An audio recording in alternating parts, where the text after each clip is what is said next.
સુરતના પુણાગામ વિસ્તારમાં સાવકા પિતાએ જ 14 વર્ષની સગીર બાળકી સાથે વારંવાર દુષ્કર્મ આચર્યાનો ચોંકાવનારો કિસ્સો સામે આવ્યો છે. આ ઘટનાને પગલે સમગ્ર વિસ્તારમાં ચકચાર મચી ગઈ છે.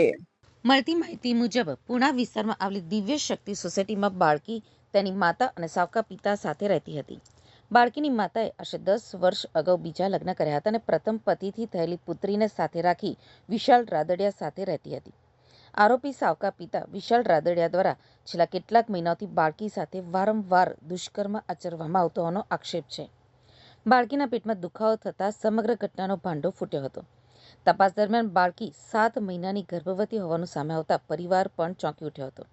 ત્યારબાદ બાળકીની માતાએ પોતાના પતિ વિરુદ્ધ પુણા પોલીસ સ્ટેશનમાં ફરિયાદ નોંધાવી હતી. ફરિયાદના આધારે પુણા પોલીસે આરોપી વિશાલ રાદડિયાની ધરપકડ કરી લીધી છે.